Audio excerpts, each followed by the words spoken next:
네, 안녕하세요. 네, 안녕하세요. 네, 농산물 무역 컨설팅 에그스카우터의 김민수 대표님이시고요. 네.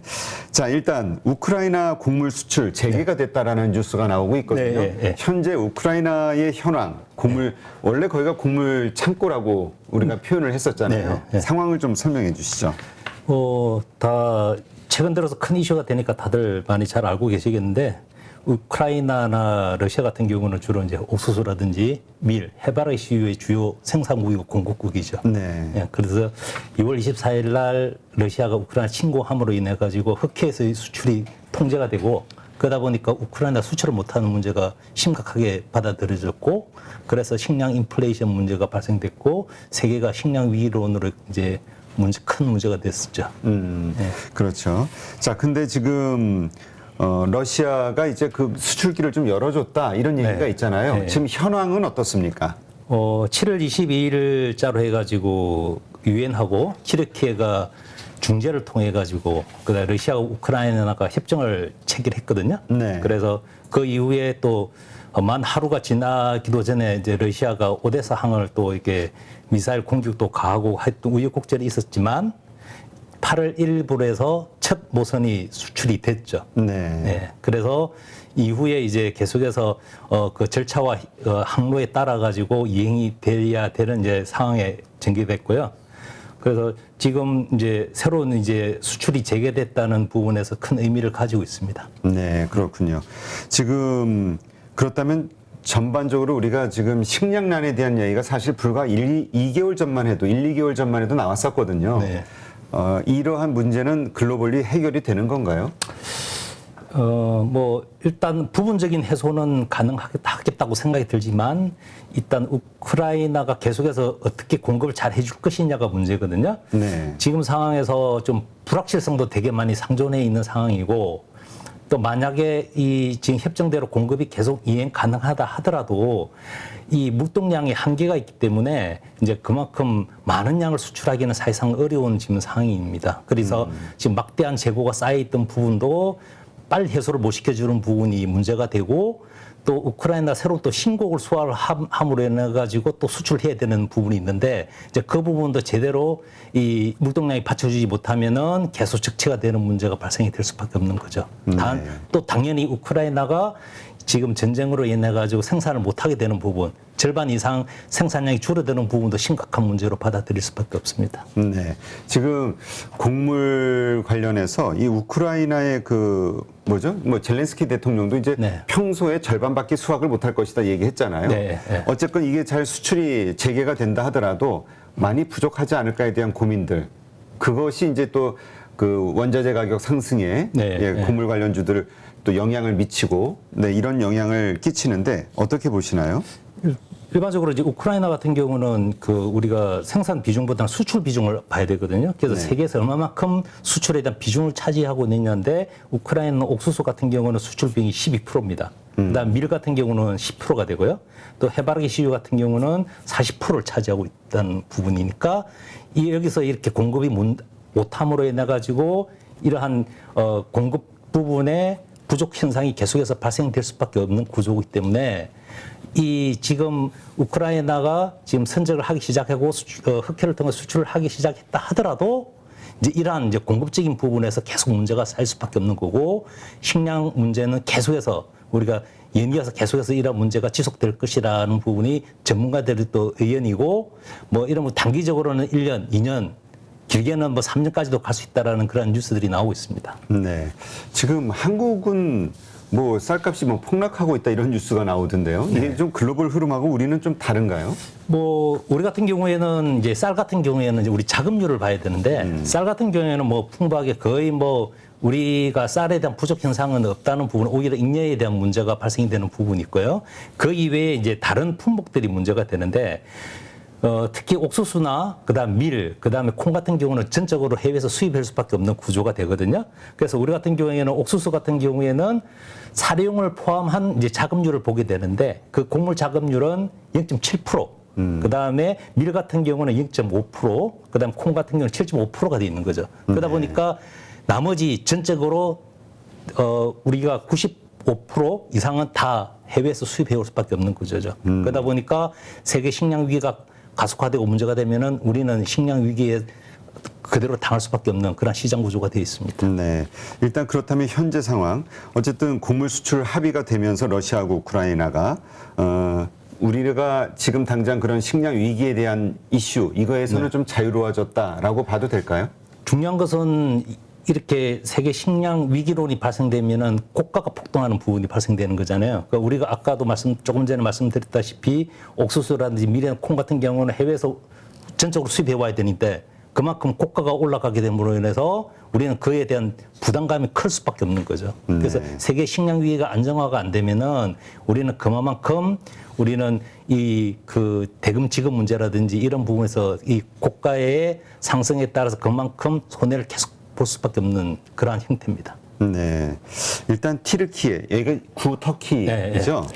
여기가 이제 중재 역할을 했다고 하는데 여기도 지금 인플레이션 때문에 상당히 심각한 국내 상황을 가지고 있잖아요. 네, 맞습니다. 네. 이렇게 적극적으로 중재했던 역할, 뭐 이유가 있을까요? 당연히 터키 같은 경우에는 그 흑해를 통해서 나올 수 있는 게 보스포러스 해협을 통해서 무조건 나올 수밖에 없는 거죠. 그래서 지중해로 빠져나와야 되려면 무조건 터키를 통해서 나가야 되는 부분이 있고 또 터키 같은 경우에는 뭐 비록 나토의 가입국이면서도 러시아하고 친우호적인 관계가 형성이 돼 있습니다. 그래서 우크라이나하고도 좋은 관계가 돼 있고 그러다 보니까 중재할 수 있는 역할이 주어져 있는 부분이고 또 이 에르도안 대통령이 적극적으로 또 나서서 이러한 세계 글로벌 식량 위기를 해결하기 위해서 이제 나섰던 부분은 표면적인 이제 이야기라고 우리는 일반적으로 보고 내면적으로는 조금 전에 진행자분께서 말씀하셨다시피 이란 특히도 식량 인플레이션이 심각합니다. 그래서 전적으로 이 터키 같은 경우에도 밀 주로 수입국인데 러시아나 우크라이나 통해서 수입을 해올 수밖에 없는 그러한 시장 구조가 되게 형성이 되어 있거든요. 그러다 보니까 지금 이 식량난을 타개하기 위해서는 이런 러시아 우크라이나 전쟁을 빨리 조기에 종식을 시켜주는 게 좋은데 지금 이제 계속 장기화되고 있는 부분이 있잖아요. 그러다 보니까 식량이라도 어떻게든 빨리 이 어려운 구조를 해결할 수 있게끔 뭐 식량만이라도 좀 풀 수 있게끔 그렇게 노력을 했고 그 부분이 5월 달부터 계속 지속적으로 노력해 왔습니다. 그런 부분이 결실을 맺었다고 보시면 될 것 같습니다. 네. 그 러시아와 뭐 지금 우크라이나 전쟁이 진행 중이니까 이 식량의 무기화라는 게 이제 좀 이슈가 됐었잖아요. 네, 러시아가 그 뭐죠 수출기를 막고서는 그거를 하나의 세계 그 서방 국가들을 위협하는 하나의 무기로 썼었는데 그렇죠. 일단 그 무기는 사라진 거라고 봐야 될까요? 뭐 이 곡물 가격이 계속해서 이렇게 폭등하고 인플레이션 발생하게 되면은 주요 공급국들은 그러한 부분을 식량 무기화할 수 있는 부분이 항상 상존하고 있다고 하긴 뭐 보시면 비싸게 되고요. 파는 거니까. 맞아요. 그만큼 그 가격을 비싸게 받음으로 해서 그쪽은 이제 좋은 현상이고 오히려 이제 수입에 의존하는 국가들은 그만큼 피해를 볼 수밖에 없는 거죠. 그래서 일반적으로 우리를 식량 뭐 전쟁이라고도 이야기를 하고 있고요.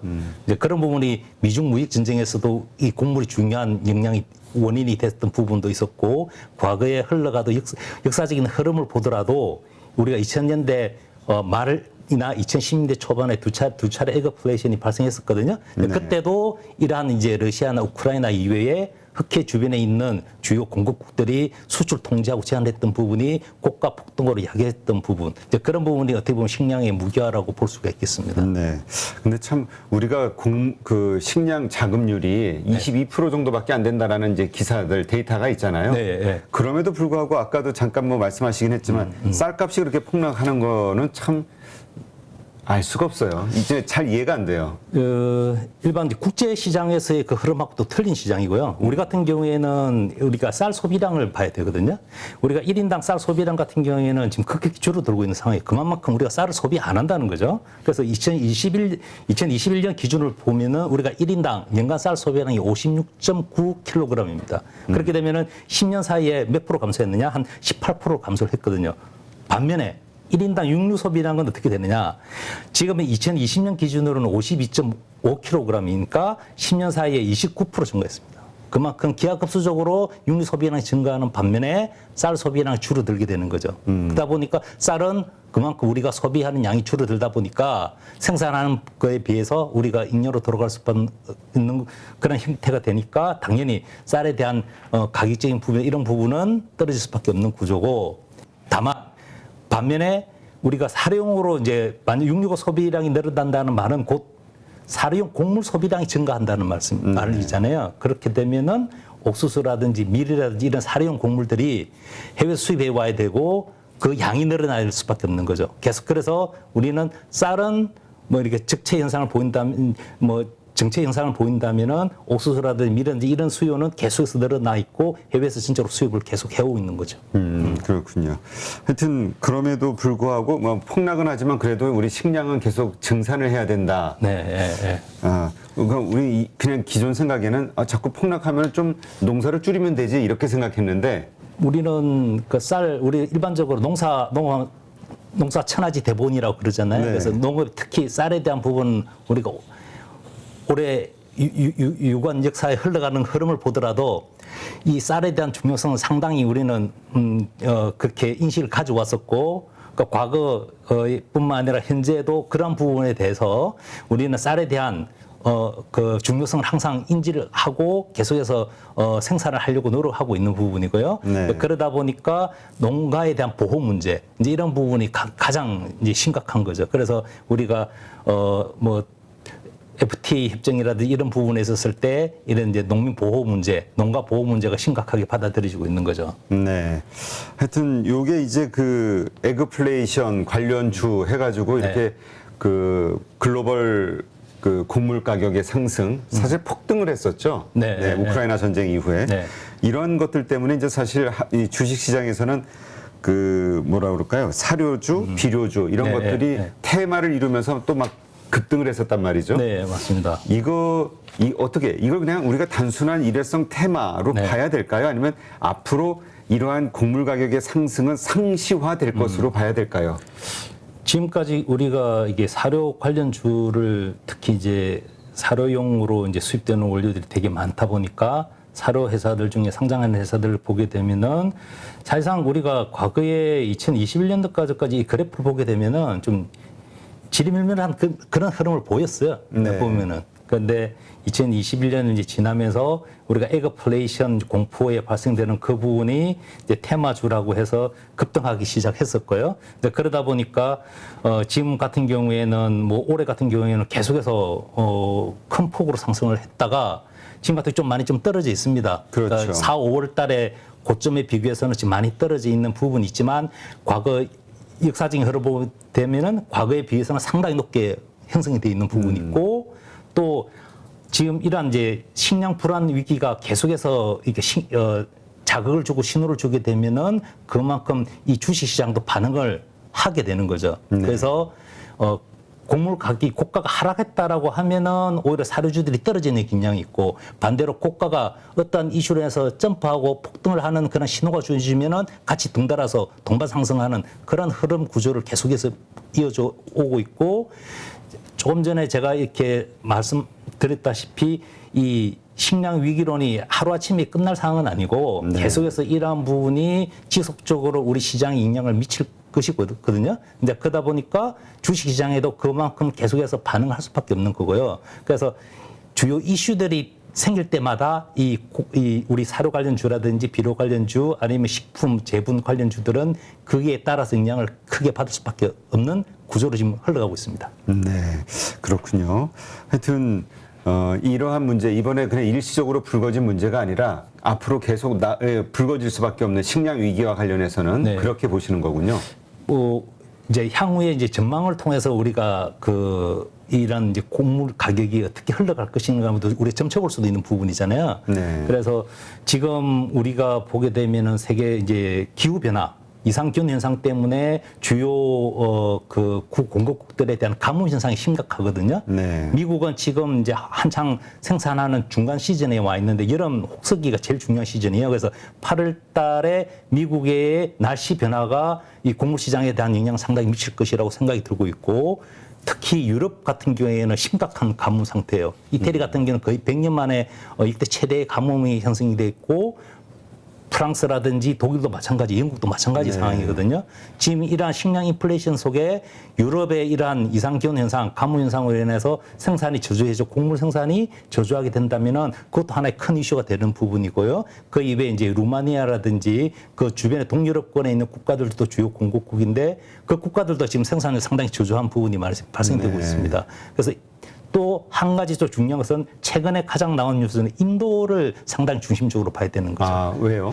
인도 같은 경우는 뭐 주요 생산하는 국이지만 주로 또 수입하는 국가이면서도 또 공급하는 국가도이기도 한데 품목에 따라서 약간 차이가 있는 거죠. 그래서 인도 같은 경우는 이제 밀 같은 경우를 이제 주로 수출 지향적이지는 않지만 부분적으로는 때에 따라서는 적정하게 수출을 하는 그런 부분인데 이번에 우크라이나 이러한 전쟁으로 인해 가지고 우크라이나 공급 못하는 부분은 인도가 대체를 해서 공급할 수 있던 역할을 하려고 했었는데 인도도 이러한 이제 지금 이상기온 현상으로 해서 생산에 대한 문제가 발생되니까 제동을 걸은 거죠. 그러니까 수출을 어느 정도 상당히 할 거라고 우리가 기대를 했었는데 오히려 수출을 통제하고 수출을 중단을 한 경우도 그래서 5월 14일 날 인도가 수출을 중단했었죠, 밀을.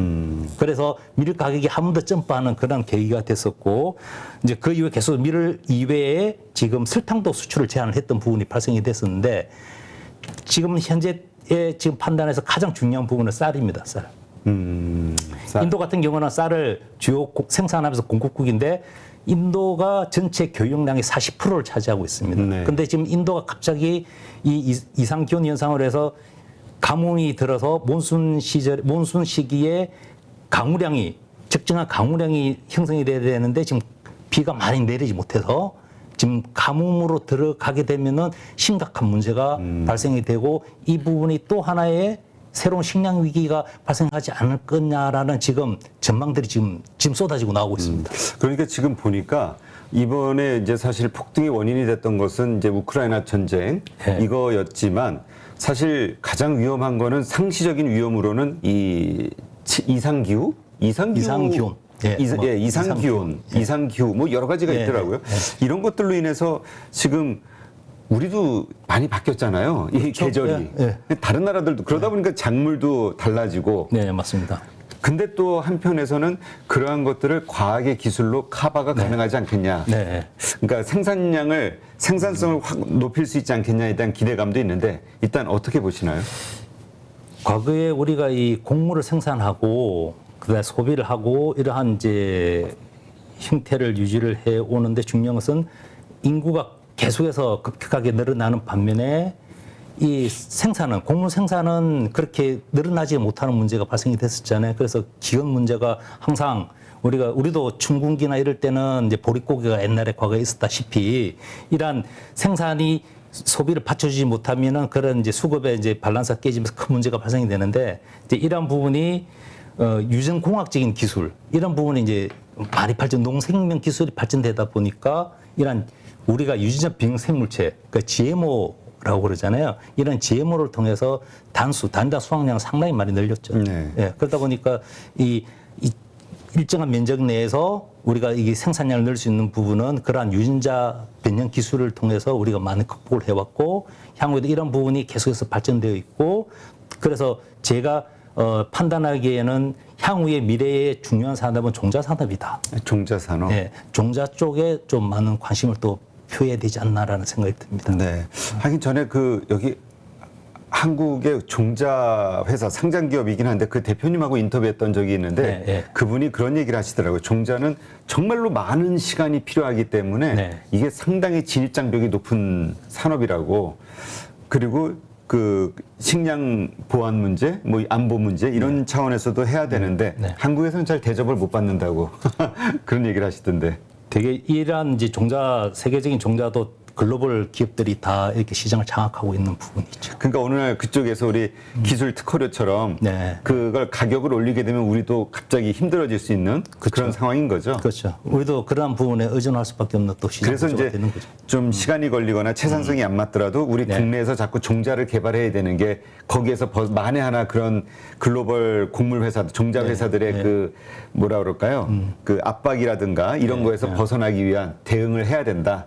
이 곡물들이 씨앗들이 이 잘 자라기 위해서는 이 생산 여건을 좋게 만들어주면서 잘 자랄 수밖에 없는 거지만 극한에서도 잘 자랄 수 있는 그런 기술이 중요하거든요. 그래서 유전자 변형이라는 것도 유전자를 조합을 해가지고 뭐 예를 들어서 제초제 저항성, 병해충 저항성, 가뭄 저항성 그런 이제 특성을 가지고 이렇게 유전자 종자 개발을 하게 되는 거거든요. 그래서 대개 보면은 실험 어디서 하느냐? 극한에 있는 실험을 합니다. 그래서 사막에서의 종자를 키워보고 최근에 또 중국을 중심으로 한 또 우주 씨앗 우주에서도 이제 싹을 키워보고 그래서 그걸 가져와서 재배를 해보고 그런 보다 보니까 생산량이 늘어나는구나. 그래서 이제 그런 이제 기술까지도 발전이 되어 가고 있습니다 지금. 네. 근데 하나 그 GMO 유전자 변형한 음식들은 네. 이게 선진국일수록 우리 그 요새 젊은 부부 저 주부님들 네. 보면은 딱 그래 보고 네. 그거 보고 옥수수 콩 네. 이거 유전자네 네. 안 먹는 경우가 많더라고요. 이게 그러니까 하나의 또 장벽이 되진 않을까 이런 어떤 건강에 대한 또 관심이 커지면 우리가 식용 이제 사료용의 경우에는 다 그냥 전적으로 GMO를 쓰고 있는 거고요. 네. 미국이라든지 브라질, 아르헨티나 주요 그러한 이제 곡물을 생산하고 교육하고 공급하는 국가들 같은 경우에는 다 GMO를 쓰고 있는 부분이고요. 다만 밀 같은 경우에는 상업화가 돼 있지 않지만 다 개발은 다 돼 있습니다. 그렇지만 최근에 들어서 아르헨티나가 이러한 이제 세계 식량 글로벌 위기 문제가 발생하다 보니까 아르헨티나가 밀을 상업화를 최근에 했습니다. 그래서 이 부분을 또 호주하고 뉴질랜드도 승인을 했던 부분이 발생이 됐고요. 그 이외에 쌀 같은 경우도 유전자 변형은 다 개발은 돼 있습니다. 다 종자를 개발했지만 상업화를 못 시키고 있는 부분이거든요. 그래서 우리가 식용으로 이제 쓰는 부분에 대해서는 우리가 유전자 변형이 아닌 난GMO에 대한 이제 가치가 또 높아지고 있고 또 이러한 부분이 우리가 소비에 그러한 이제 관심이 이제 건강적인 문제 이런 부분 때문에 소비자들은 유전자 변형보다는 이제 체를 기피하는 현상도 발생하고 있지만 이 유전자 변형 생물체를 통해서 우리가 정산을 하지 않으면은 세계 식량 위기가 심각한 문제로 받아들 수밖에 없는 거죠. 만에 하나를 위해서 일단 개발은 해놔야 된다. 뭐 계속해서 이제 그런 부분은 우리가 기술 개발을 통해서 우리도 뭐 이 유전자 변형에 대한 부분에 대한 뭐 찬반론이 되게 많습니다. 네. 그래서 반대론자도 있고 찬성론자도 있지만 어떻게든 이제 세계 글로벌 식량에 대한 문제는 이런 유전자 변형체가 지금까지 많은 또 이렇게 뭐 기술 개발을 통해서 어떻게 보면은 우리 인류의 그러한 이제 식량 문제를 어느 정도는 해소시켜 줬다라고 보고 있습니다. 네. 자, 일단 지금 현재 우크라이나 전쟁 아까도 잠깐 좀 언급해 주셨지만 앞으로 글로벌 곡물 시장의 어떤 흐름 네. 어떻게 전망하시는지 좀 정리 한번 해 주시죠. 지금 우리가 세계 식량 가격이라든지 그다음에 우리가 통관에서 들어오는 가격이라든지 이런 가격을 보게 되면은 선물 시장은 지금 이제 어느 정도 상당히 많이 빠져 있습니다. 그래서 4, 5월 달에 우리가 최고점을 찍었다가 지금은 우크라이나의 전쟁이 발생했던 2월 24일 이전으로 가격이 떨어져 있어서 올해 연초에 가격과 유사한 지금 가격을 형성하고 있지만 역대 상당히 높은 가격이 계속해서 고점을 유지해 오고 있고 향후에도 이 정도의 흐름을 계속해서 유지해 나가지 않을까라는 생각이 들고 있고요.